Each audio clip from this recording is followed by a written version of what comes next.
I've seen you talk about smart people having different opinions. Like, to me, it's the smartest communities that have been the least questioning of things Yes. the last 2 years, which is quite fascinating. And where I got to with that is that because they're leading with the mind, they're not tuning into these other senses. They're not. Welcome to the Conscious Rebel Podcast with your host, Lucy Morningstar.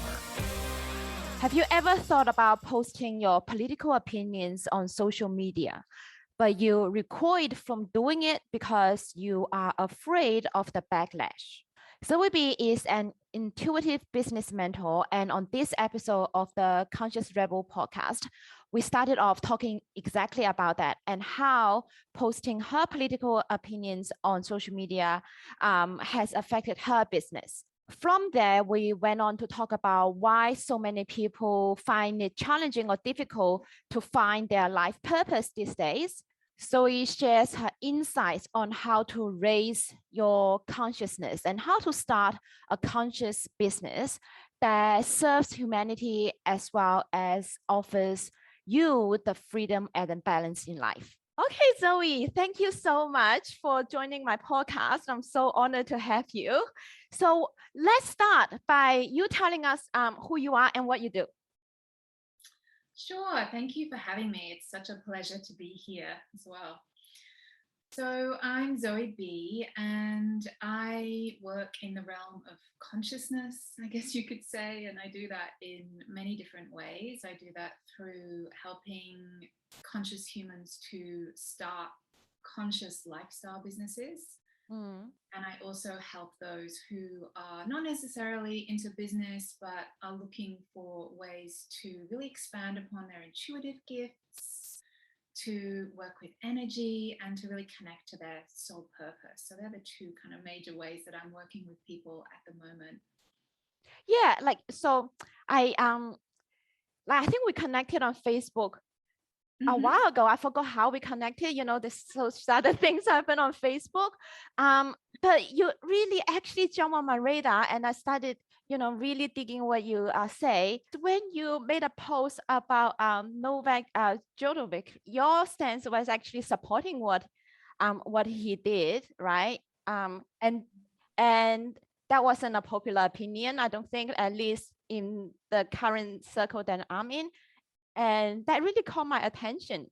And how did you what was your experience? Do you experience like negative feedback from the at least social media community? Yeah, it was an interesting one because I don't necessarily speak out about what you might deem political Yes, I know. Experiences that often. But when I heard what had happened, I had a very deep intuitive hit that I just had to post something. It was like I couldn't stop myself. And so I read energy, so I could read his energy, and I could read that he was very much in integrity with what he was doing with his actions. So that was the first thing, was that I knew that he was coming at this from a place of integrity because I could read that in his energy. And for me, I really respected how he was willing to potentially sacrifice, everything that he'd worked for his whole life to stay and to remain in integrity with who he is and his values and his beliefs. And for me, I thought that was very exceptional, and I was very touched by what he did, considering everything that he's done and all the effort that he must have put into his career to date. And he was not willing to bend on his values just to get a trophy. And it was funny, I posted it before there was I hadn't even seen any of the political backlash on it.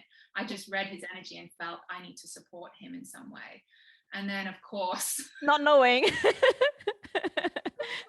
blew up. I don't even remember how many likes or comments or whatever were on that post, but yeah, it blew up, and I wasn't expecting that at all, but it did blow up. And some people were not so supportive, and that's okay. Not just not so supportive. There's more than just that. equal.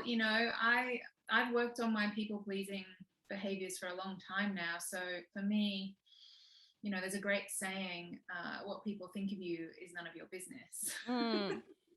And I'm not sure if you saw this, but I did end up having to post a second post. Yeah, I saw that too.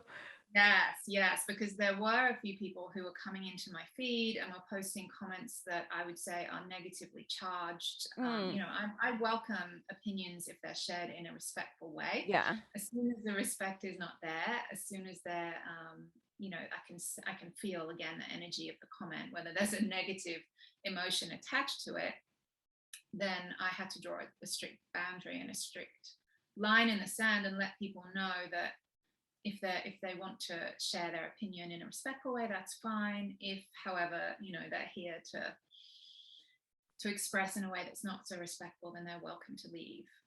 Yeah, so so once you share that, because by the time when you first wrote it, you didn't expect there would be discharged backlash, right?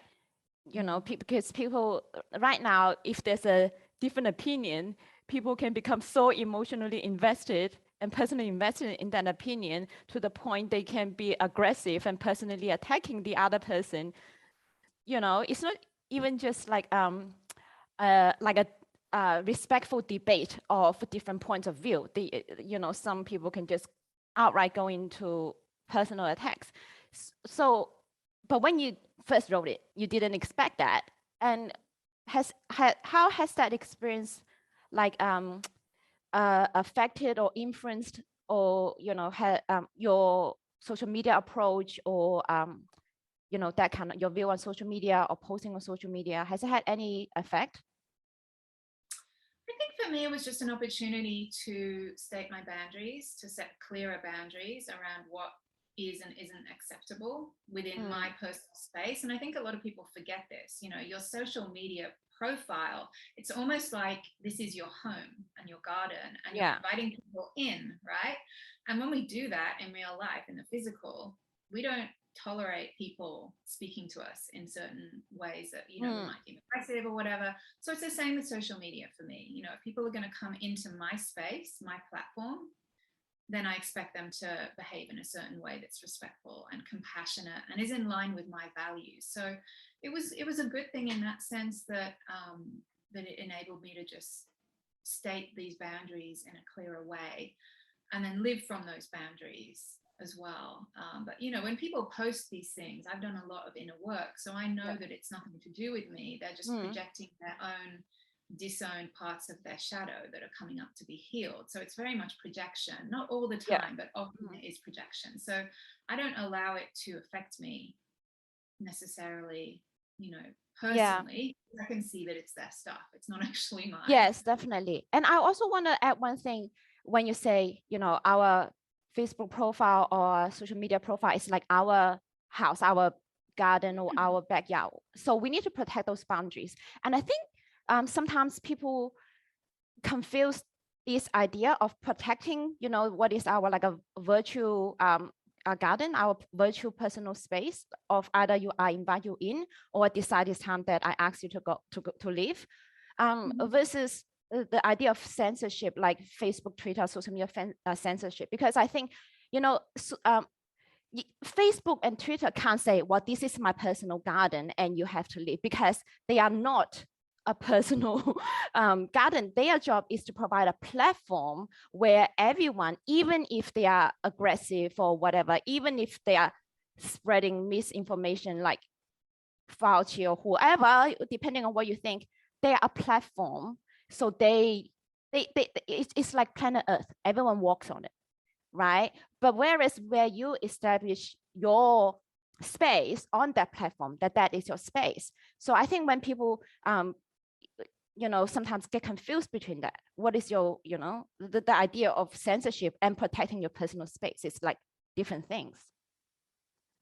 Yeah, absolutely. And censorship is more about restricting all comments that pertain to a certain viewpoint or a certain set of values.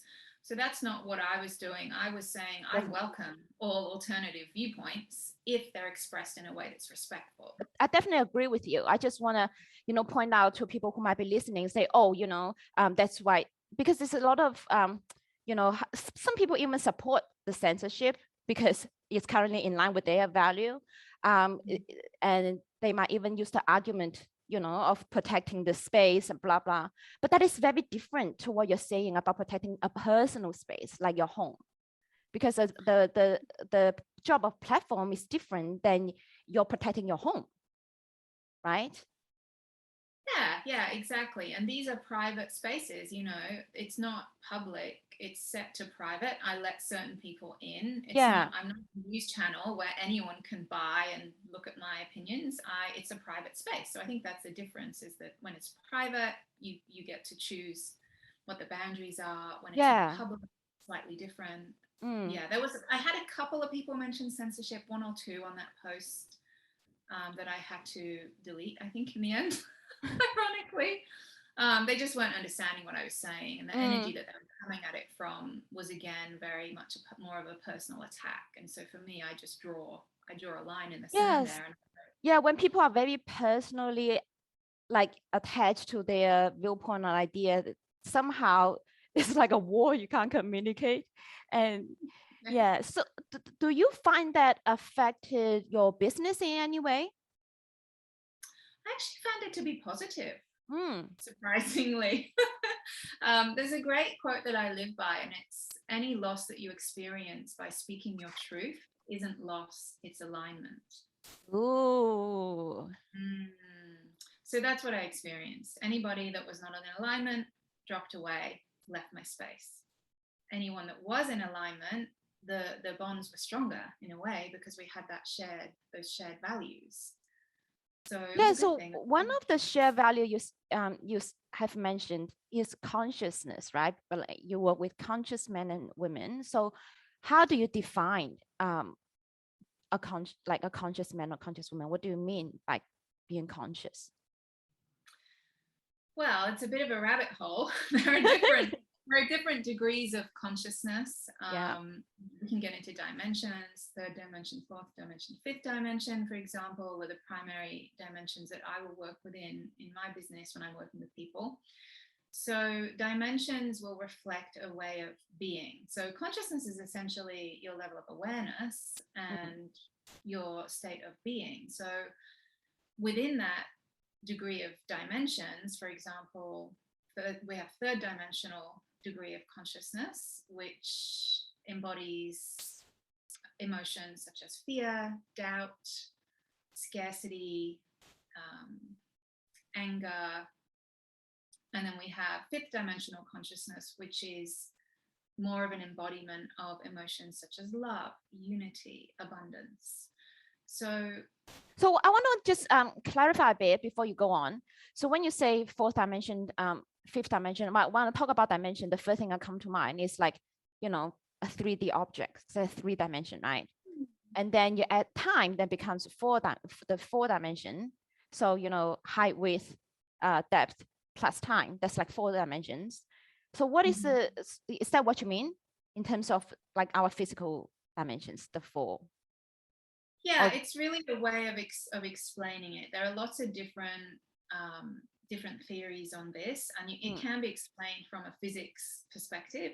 But essentially, it's just a way of explaining the state of consciousness that somebody is at. So 3D, it's interesting you use the word physical, because yes, actually that's what 3D is. It's physical reality that can only be sensed via the physical senses. So the 5 physical senses that we have: taste, taste, sight, hearing, touch, smell.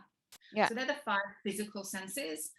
So 3rd dimensional reality pertains to those 5 senses. Anything that can be experienced through those 5 senses. When we go beyond that, we're going into the realm of other senses, such as intuition, right? And those are the more subtler energy and those more subtler senses. So a lot of it is to do with that. It's a very deep body of work, but ultimately consciousness is reflected in behavior.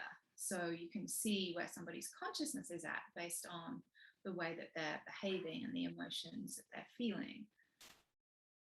So it's like, I think we looked at before, I forgot what it's called, like the different vibration things. And then the higher you go, then you're, like fears at the bottom. And then there's, what is it? Bravery. And then there's love. Like it just goes, the frequency increase, and then you go up the scale into different things. Is that what you're talking about? Because I know like the 3D we talk about is the physical world experience. And when we go into 4D, then we start to have, thoughts. Even the understanding of time is like a thought. It's not completely physical. It's not like really physical, right? And then, how we start to understand things, think about things, and our understanding of past, present, future becomes like more in the mind realm. That's like, more of the fourth dimension. I know this is talking in a very practical sense, not so much in the energetic, that kind of sense. So I just wonder if like there's some way that you can explain it so we can find it more for someone who does not work with energy consciously. How do we then understand this?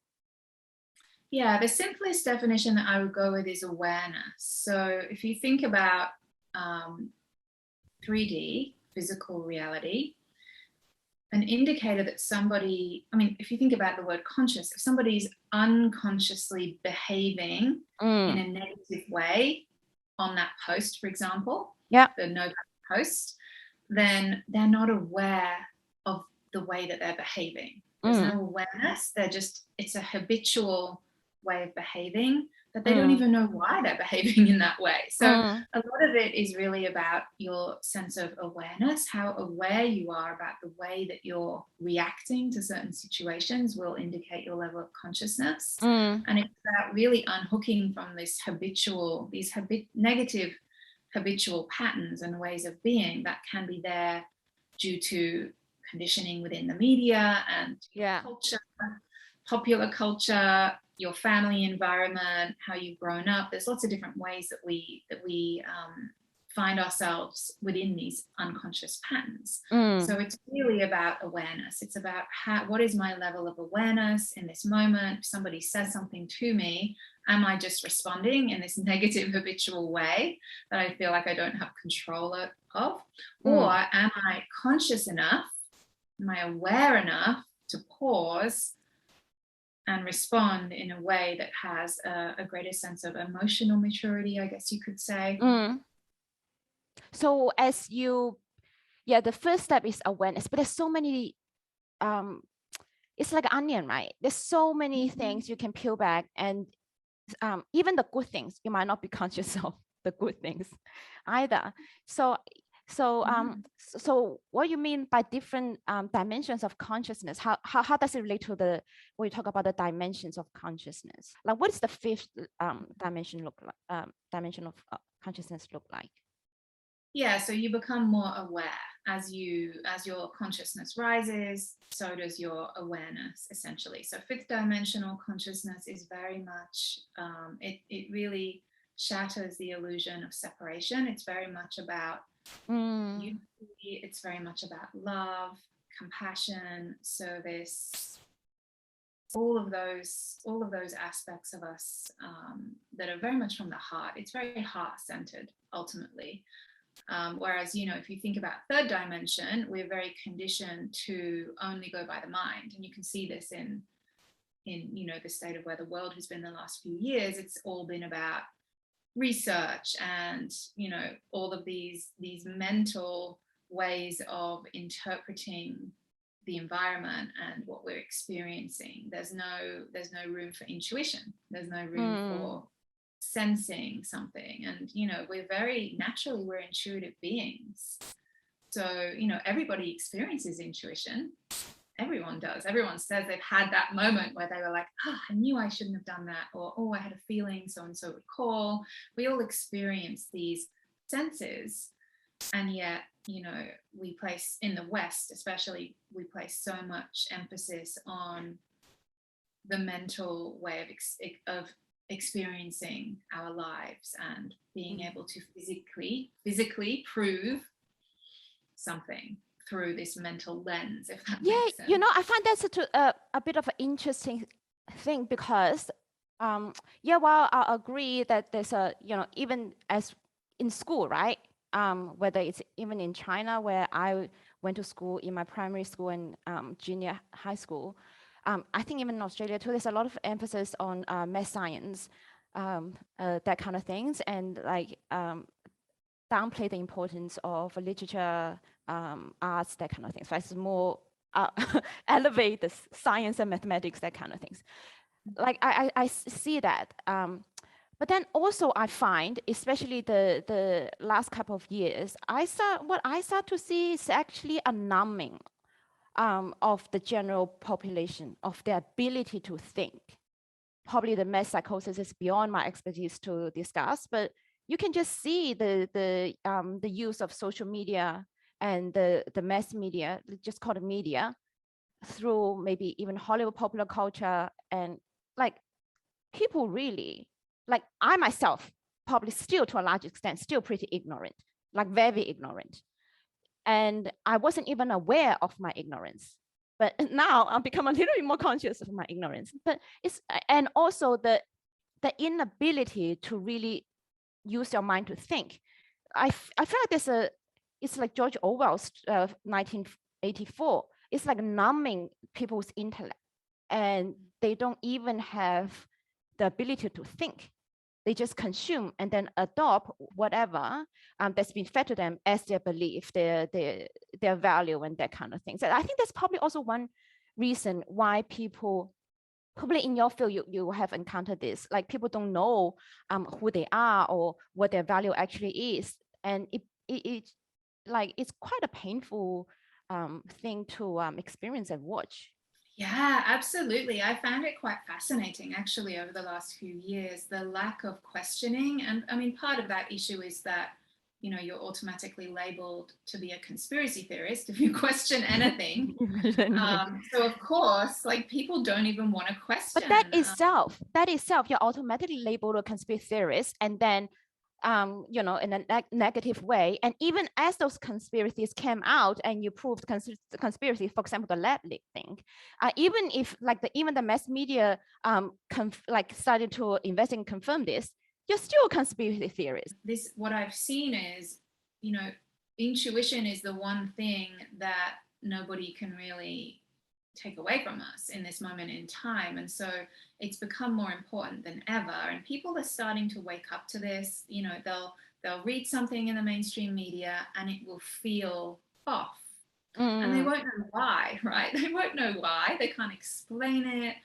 And yet I'm seeing this start to happen more and more. And I feel like, in a way, this whole experience is actually going to be very positive, because it will wake a lot of people up in terms of looking beyond the information that they're being fed and that is just, being thrown at them, and actually tuning into their own experience and what they feel is true, and really developing that muscle of discernment. Okay, here's some information. How do I feel about it? Does it resonate with me? And I think as that, as people start to use that intuitive muscle more and more, it is going to encourage them to question more. And it's not questioning, you say that word question, and it's not from a place of necessarily, it's not from a place of negativity or being a cynic, because I don't think that's a very useful behavior either. It's more coming at it from a place of neutrality. I talk about divine neutrality a lot in my work. It's just coming at it from this place of neutral, right? Oh, that's interesting. That doesn't feel right to me. Let me explore that further. I find a lot of problem is people can feel that it's not right, like you say, the intuition, but then don't go one step further. Like I was like that. Like I'm still like that on a lot of things, because when you feel something's not right and you start to go think about it, I think you still need to think about it, because your intuition, you probably see something or feel something that's not right, and you don't go investigate. I think for me, that's probably what becoming more conscious is like. It's like, okay, I feel something off, but if I stop at that, I don't want to look at it, then I don't understand. And I just go back to probably repeating what feel not right, probably still buying into what and conforming to what is not right. But I feel like for me, at least, if something feel off, I need to actually spend the effort and actually be able to look into it, and even like making this conscious for me means like I can articulate it, I can speak and think about it, and even write it down, and then then I understand. In my community, people talk about intuition and all that kind of things, and I find probably what's really missing is like we just intuition, like we just stop and just say intuition, but then what does the intuition actually tell you? And I feel like if you don't start to bringing into consciousness and be able to articulate it, you miss what your intuition is trying to tell you. Yeah, and it's, the thing with intuition is a lot of people are hooked into it, they just don't like what it tells them. So, the intuition comes from the soul. The soul doesn't care about a bit of temporary pain. And I was writing about this the other week. The soul's in it for your long-term evolution. So, you'll get messages from your intuition that aren't easy to hear. And so I think this is why it's not that people aren't hearing it, they're just not listening to it, and they're not taking action on it. To your point, it's all very well having the intuitive guidance come through, but then if you don't take action on that, then what use is it? And it is, I'm well known in my work for combining the strategic side of things along with these more esoteric tools, because my background is actually advertising. I come from corporate advertising, so I like to work with intuition in quite an interesting way, in that I like to use structure as well. So it's not just this kind of free-flying thing. It's like, how can you use your intuition from a strategic framework, if you like, because you need to know questions to ask of your intuition, right? Yeah. Your intuitive response will only be as good as your questions sometimes. So I think it's really beautiful to have that marriage of, and it is very much that masculine, feminine energies uniting, the feminine intuition coming in, and then the masculine, okay, now I'm going to take action. And we might, that action might just be the next step. It might just be, okay, that's leading me to do some research on this thing, and then that will lead me to the next thing, to the next thing. We don't know where it's going to lead, but taking a step is important, I would say. Absolutely. Yeah, so I look at your profile. You actually worked in corporate advertising for like, is it like a decade or more? Longer. Yeah, longer. About 14 years, I think it was in the end. Or maybe, I still I bring a lot of my marketing expertise into the business work that I do with people. Tell us how you started from having a really successful corporate marketing career, and then you shifted into more of the energetic, esoteric stuff. Like, how did that happen? Yeah, it was an interesting journey. I was always very intuitive as a child and plugged into all of these realms from, beyond these five senses. So it was that intuitive aspect was always there. And then in my 20s, I kind of got sucked into the glamour of corporate advertising. And I got this, I was out having a lot of fun, and I was in London, and I got this job in this huge ad agency opposite Harrods, and it had like a rooftop croquet, like a rooftop bar with croquet on the lawn, and there was a Michael Jackson, Billie Jean dance floor on one of the floors. It was lit up when you walked over. So very really party like. It was very cool and fun, and my 20-year-old self kind of was like, "Oh, this looks fun." So I kind of went into that world, and I did find aspects of that very interesting in terms of the psychology behind understanding how people think and what makes them, want to purchase things. And a lot of it is very much behavioral science, if you like. So I found that aspect very interesting and enjoyed that. And then it got to a point after some time, I actually moved to Australia, then started my own marketing agency over here, and thinking, oh, I'll start my own business. That will be really fun, and I'll work for myself. And that became very successful. We worked with clients such as, well, all the big clients: Sony, Unilever, P&G, Paramount Pictures, Universal Music. We worked with all the big clients, and yet I still felt like something was missing. And so I remember having this very pivotal moment where I just knew that this wasn't it, right? I'd kind of I got to this point, I had all of this success that was deemed success on the outside. People were looking at me thinking, wow, she's doing really well. Yeah. Inside, something wasn't, I didn't feel in alignment with what I was put on the planet to do. I felt like, well, is this it? You know, I'm here for more than just lining the pockets of these multinational businesses. And so I just knew that I had to explore doing something more meaningful, something where I could make an impact. And so I went on a journey. And really, you know, consciousness was always something that I was very interested in, and energy work. And I still enjoyed the strategic parts of what I did, which is why I kind of ended up combining them. That felt quite natural to me, although most people don't operate in that way. They usually one or the other. Yeah. Whereas for me, it was quite natural to combine the two. And so I started off by teaching people how to change careers. I had a very successful online program. And then people started asking me, oh, how did you start your business? And so I ended up teaching them in entrepreneurship, but very much from this place of starting a conscious business. So a business that where the main driver is not profit, but the main driver is to serve humanity. Profit's still important, but the main driver is that you serve humanity in some way. And also that it's from this lifestyle perspective, which is more about having a sense of balance and working in a way that allows you to still have freedom, right? To live your life the way you want to live, rather than, you know, there's no point leaving this corporate world to then be frazzled and burnt out with my own Before you business. go further, I want to stop you and ask you, because there's so many things that I find really interesting that I want to ask you.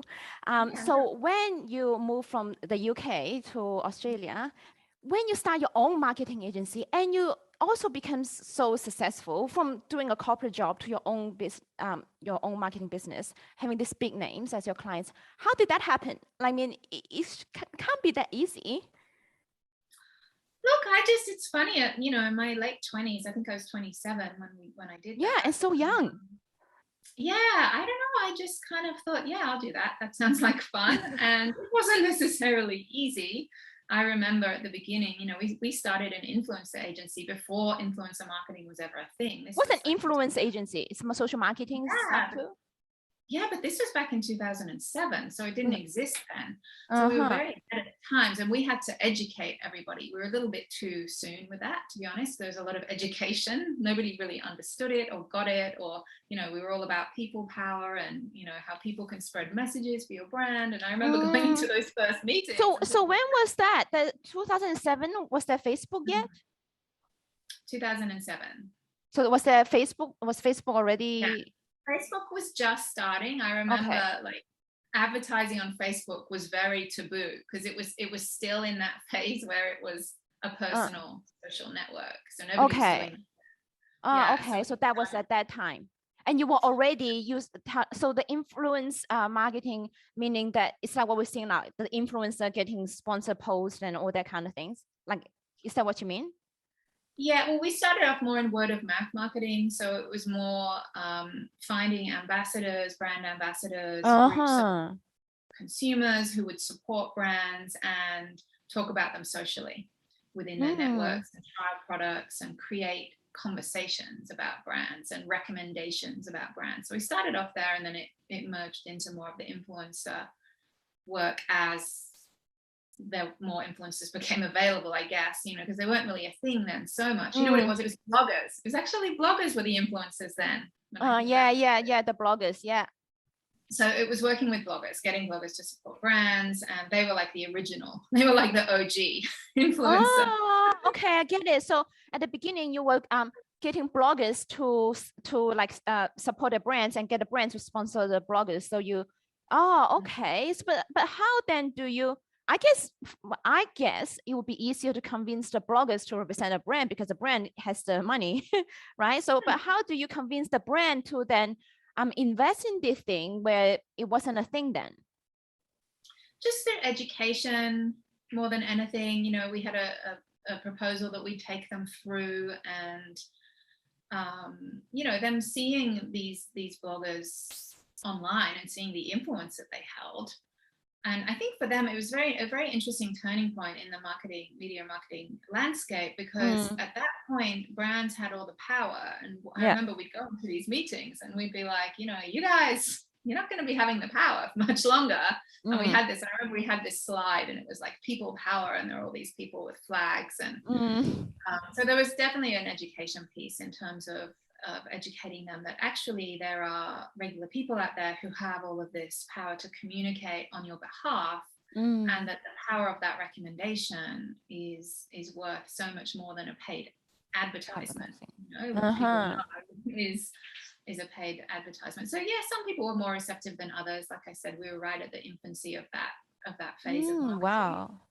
And then what happened? And then tell us how you know how that evolved. I think you know, it's very interesting. Yeah, so we did that work for some time. And then, as I said, for me, I just got to a point where whilst we were securing all of these huge names, you know, I was like, we've just got, you know, Unilever, we've just got Universal Pictures. And I was going to premieres, like I was going to movie premieres because we had these movie clients. And I was like, something still feels off. Like I still could feel the lack of alignment, because I knew that it wasn't what my soul incarnated to do. So this is also a lot of the work that I do with my clients, is helping them understand why they've chosen to come into this lifetime and what they're here for, right? What is their dharma? What is their calling? And for me, I had that very significant moment where I just knew it was my soul was speaking to me. You know, I was getting those whispers, those nudges that were getting louder and louder, that even though this looks successful on the outside, it's not why I'm here. And so I chose to follow that, you know, and that's why I then actually trained in neuro-linguistic programming to begin with. How do you experience those nuggets that you start to know, even though, you know, I have achieved this success, and it's not really what my soul's here to do? So what does that actually look like, feel like manifest out for you? Yeah, I'd say there's inner and outer indicators, and it's going to be different for everyone, because from a perception perspective, like in terms of how we sense our intuition, some people will hear it, they'll hear a voice. Some people will feel it, it will be a feeling. Others, it will be a knowing. So it's quite different for everyone. For me, I would say there was a bit of audio. So there was an inner voice. There was a feeling in the stomach of unease. I'm not aligned. And then externally, there was a feeling of not fitting in to the industry that I was working in. I didn't feel like I was the same as everybody else there. I felt like I was having to show up and hide aspects of me, you know? So there was that, and the values piece as well. The values piece was very clear in that, you know, there was the office politics. I just didn't resonate with that. There was a lot of ego in advertising, huge amount of ego in advertising. And I resonate with that. There was manipulation. I didn't resonate with that. So it's this combination of inner and outer signs, I guess. But you kind of just know, people know, as I was saying before, they just don't want to listen to that knowing, because they know that it's going to mean, you know, this big change. It's going to mean a little bit of chaos for a while. You know, there'll be people, typically it will come from people pleasing. So there'll be people generally in there. Oh my God. You're speaking. Yeah, I experienced very intense period of what you're talking about just a couple of months ago, because maybe I can share, if you don't mind, to share a bit, and maybe you can enlighten me a little. So I also had people pleasing. I don't think I grew up to, I was a little kid, I don't think I was very much into people pleasing. I'm not sure if it is to do with the immigrant mindset that if I look back, I think that started to change as I immigrated to Australia when I was 16. It's like you totally different language, and then you felt like, it's not your place, you better be a good girl, and so that I think I started to become more people pleasing then. I was quite a rebellious kid all the way up until I came here, and you just feel like, anyways. So I felt very intense on what you're talking about just a couple of months ago, because I make tarot paintings and I do these oracle cards and all these kind of things, right? And the community that I'm in are very, what you call, quite hard left. A lot of the radical left stuff, right? And I just didn't feel aligned to it. I feel very, very misaligned to it. But all the people I have collaborated with on some projects, and they are all in that community. So, and even a lot of my people who have bought my paintings and prints, customers, all in that community. At that point, I just felt like I could even feel like intense shaking sometimes through a certain period, a couple of weeks. Like I am totally, it's like not in that tribe. Like I either have to pretend to still agree with everyone to stay in that tribe so that I don't lose my collaborator, I don't lose my client. But if I really, I feel like I'm coming out of the closet as not the radical left anymore, then I just felt like, oh my God, I'm gonna lose everyone. Like I'm totally alone. Like, you know, it's funny thinking about it now, I can laugh, but at that time I really felt the intense discomfort. Oh, that felt scary, really. I decided, well, if I feel this intense fear, that's an indicator that I shouldn't hide anymore. I think like that probably is like a bit of what you talked about too. Intense discomfort, you can ignore it, but then that you just kind of oppress it, right? It's gonna come out sooner or later. Yeah, well, the nudges tend to get bigger and the voices tend to get louder until, you know, eventually you kind of, there is this kind of, you get pushed a little bit by the universe, if you like. So, you know, human beings are funny. We don't typically change until the pain of the current situation outweighs the pain of changing. So that's typically the point when we make the change, when our back's against the wall, you know, we're like, okay, I can't stand this anymore. I'm just going to do it. I'm just going to come out. That's typically where the point of change happens.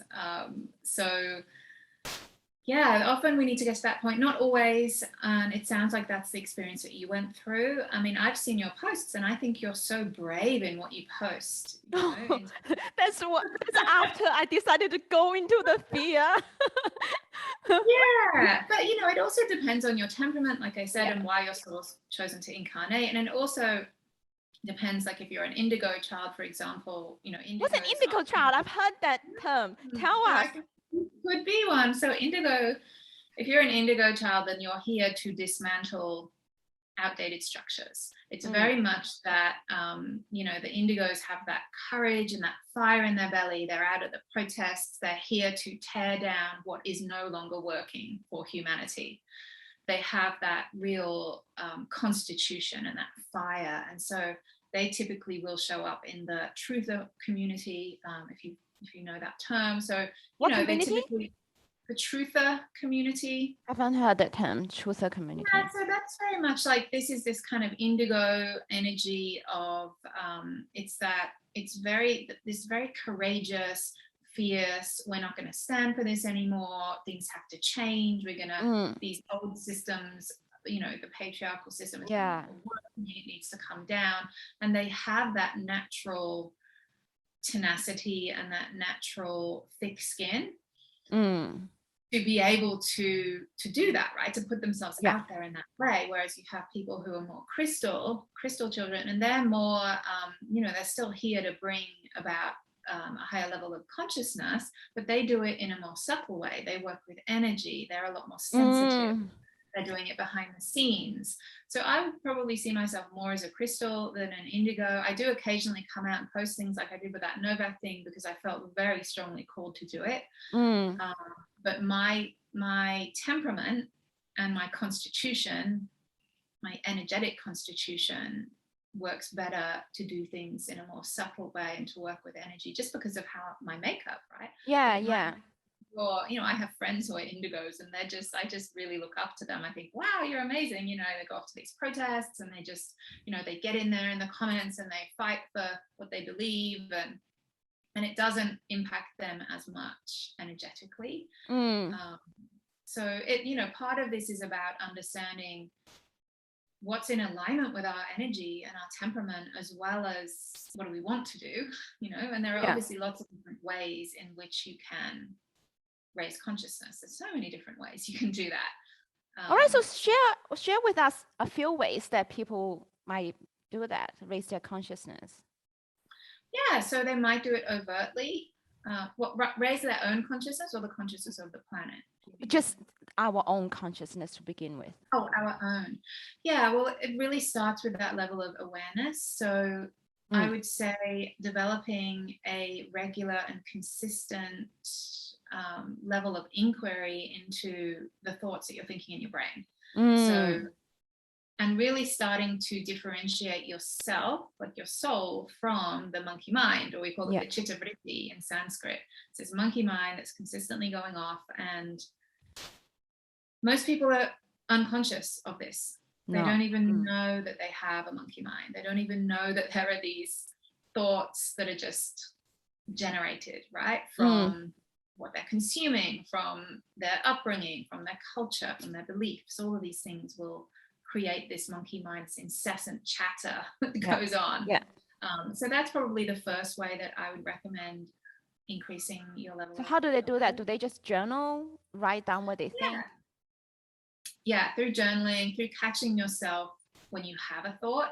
The biggest indicator is going to be biofeedback, so your body. So when you notice that you feel off, or you feel a negative emotion of some kind, then often that will come from a thought that you're unaware of. So you can notice the feeling in your body, and then you can pause and go, okay, that's interesting. I'm feeling fearful, or I'm feeling angry, or I'm feeling anxious. What thought in my head has created that thought, that feeling?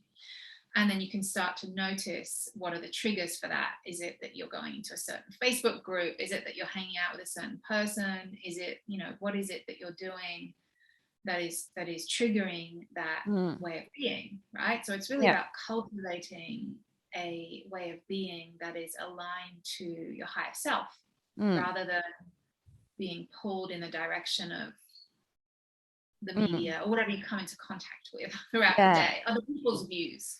Right? That's most people are just walking around completely unconscious. They don't even know who they are, why they're doing what they're doing. They're just doing what they're told to do, what they think they should do. So the first step is unhooking from that and starting to realize that you are not your thoughts, you are not your mind, and you get to be in charge of that. And that will shift your degree of consciousness. Of course, then you've got questioning. So what we talked about, instead of just blindly taking on information that you come into contact with, pausing, tuning in with yourself. How does that make me feel? How do I feel about that? What are my thoughts?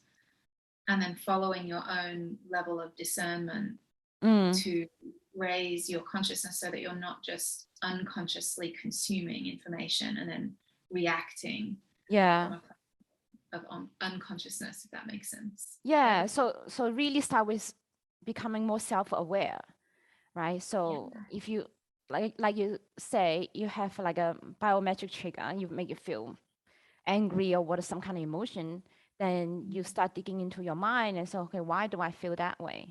Like, what are my thoughts that make me feel that way? And also, why do I think that way? I think, I also started to thinking a lot about, why do I think this way? Why do I think this is right? And also, because there are a lot of actually very smart people who think the opposite of what you think, right? Why would they think that way? And why might they be right?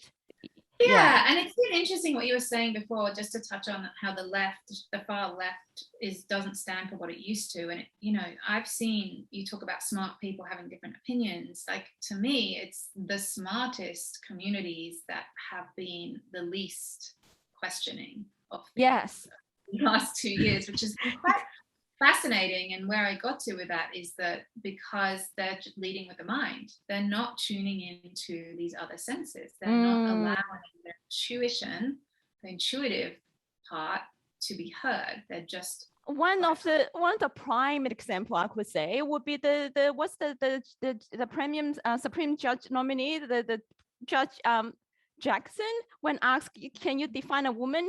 She has got 2 Harvard degrees, and she say, I can't give you definition of woman because I'm not a biologist. Before what we see now, all this censorship, all this radical, this theory and all that kind of stuff, it's just coming out to the public these last couple of years, but they have actually been brewing in the universities for a couple of decades before they all came out.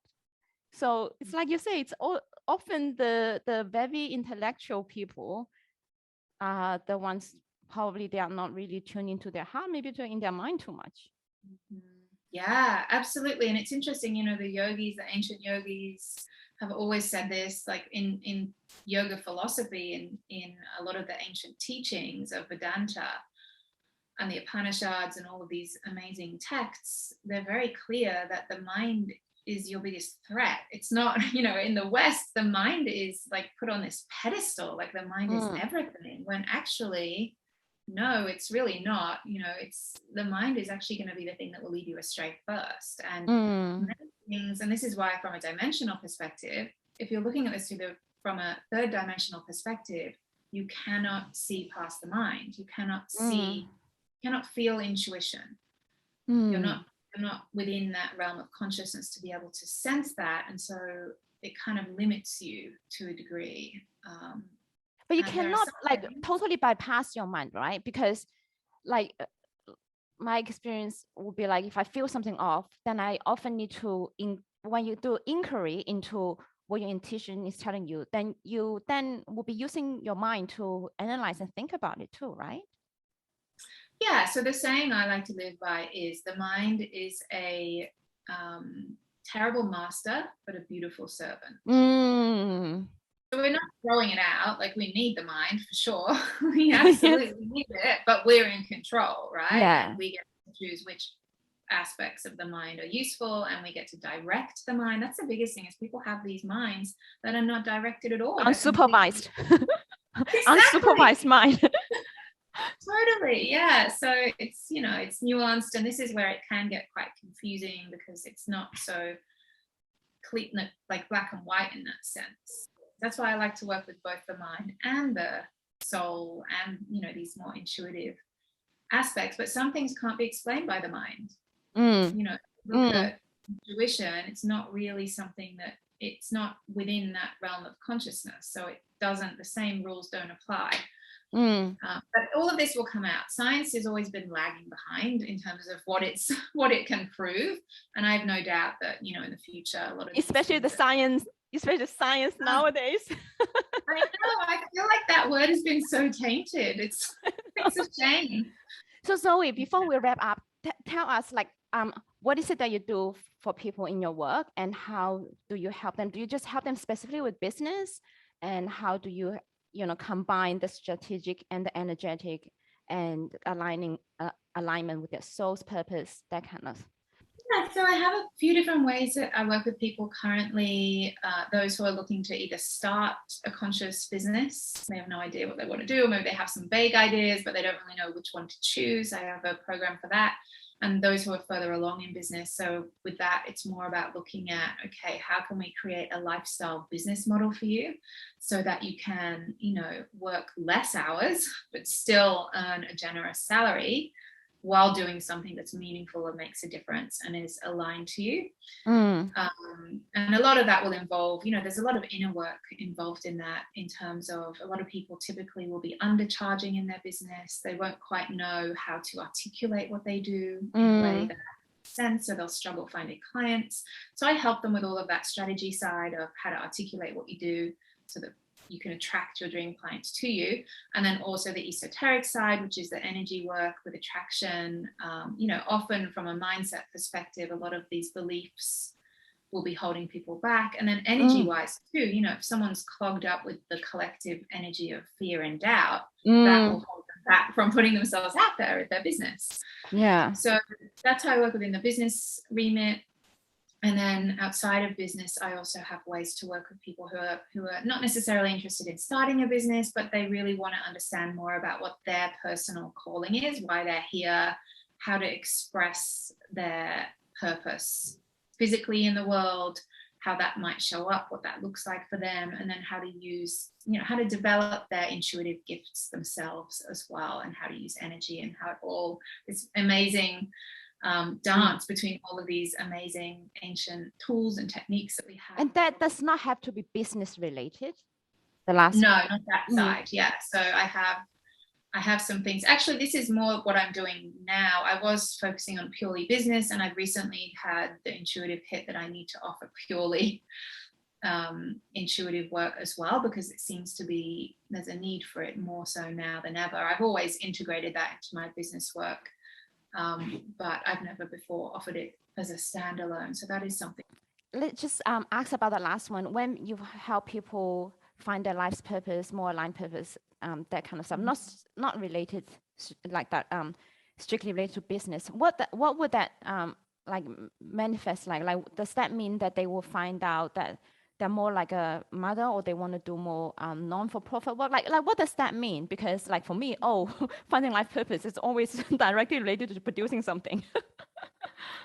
Yeah, and it will look different for different people, in terms of what the lessons are that they've come to learn. So part of it is identifying, okay, what we call the Maha lessons. What are the core lessons that your soul has come in to this body to learn, and why have you chosen them, and how are they going to be showing up? So we'll look at it from that perspective. And then also it might be how you express your purpose, and that can be different for different people. It might be a passion project that you do on the side of what you're currently doing.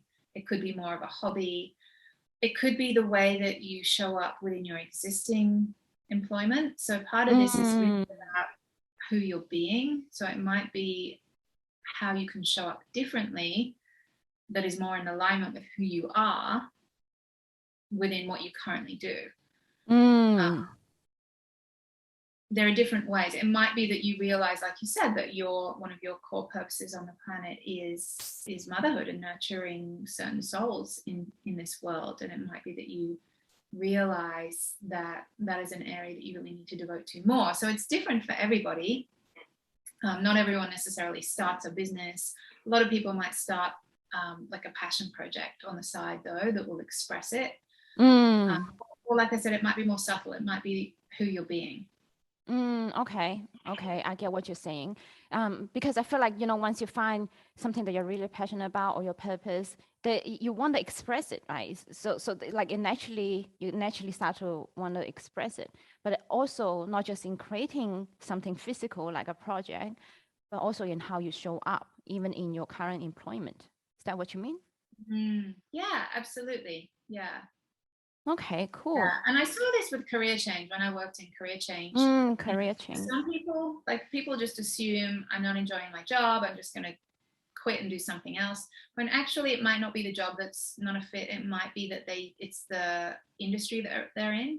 The skill set might still be applicable in another industry, or it might be that it's the culture of the particular organization that they're in that aligning to them. So it all boils back down to this idea of alignment, and where are you feeling most aligned? Yeah. How can you express who you truly are? And part of that might be, it might not be creating something specifically. It might just be about you learning your life lessons, right? And once you understand what those lessons are, that you so that comes back to becoming more self-aware. Exactly. Yeah. Which comes back to consciousness, where we started. Yeah.